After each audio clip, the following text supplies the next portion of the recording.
जय महाराष्ट्रच्या बातमीदारीचे विधिमंडळात पडसाद उमटले। चंद्रपूरचा किडनी घोटाळा सभागृहात चर्चेला गेला।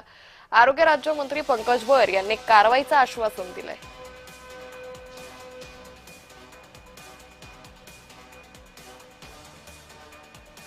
त्यामुळे चंद्रपूरचा किडनी घोटाळा सभागृहात चर्चेला गेल्याचं पाहायला मिळतंय। आरोग्य राज्यमंत्री पंकज भोयर यांनी या सगळ्या प्रकरणी कारवाईचे आदेश दिलेले आहेत। जय महाराष्ट्रनं चंद्रपूरच्या या प्रकरणाची बातमी लावून धरली होती आणि त्यानंतर आता या सगळ्याचे पडसाद सभागृहात दिसून आले।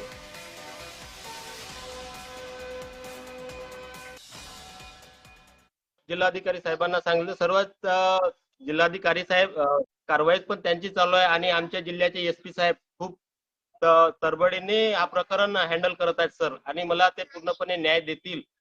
प्रशासन मला पूर्णपणे न्याय देतील मला विश्वास आहे। फक्त माझी एकच आहे सर, मला उपजीविकेचे साधन हे शेती असल्यामुळे मला पूर्ण माझी शेती वापस मिळण्याचा सरकारला आणि माननीय मुख्यमंत्री साहेबांना माझी कळकळीची विनंती आहे सर। चंद्रपूरच्या किडनी रॅकेटमध्ये पद्मश्री प्राप्त डॉक्टरचा हात आहे। काँग्रेस नेते विजय वडेट्टीवारांनी हा मोठा दावा केलेला आहे।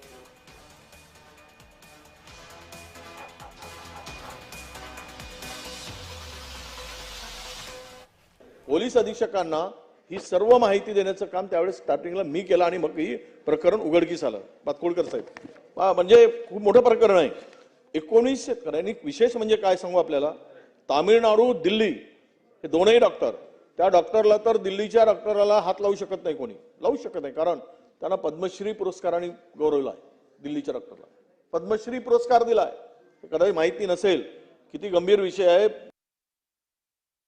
तो सोलापूरचा व्यक्ती सदर व्यक्तीला कंबोडियाला घेऊन गेला, त्या ठिकाणी त्याची किडनी काढली, ते पैसे त्याला दिले, त्या पैशांनी त्या सावकारांचं कर्ज फेडण्याचा त्या ठिकाणी प्रयत्न केला, परंतु तरी देखील ते लोक पैशाची मागणी त्याला सतत करायचे। त्या ठिकाणी 6 लोकांना अटक करण्यात आली। नंतर याच्याशी संबंधित हा जो सोलापूरचा व्यक्ती होता त्याला देखील अटक करण्यात आली। त्याला सहाय्य करणारा एक अजून व्यक्ती होता, त्याला देखील अटक करण्यात आली। एकंदरीत 8 लोकांना याच्यामध्ये अटक करण्यात आली।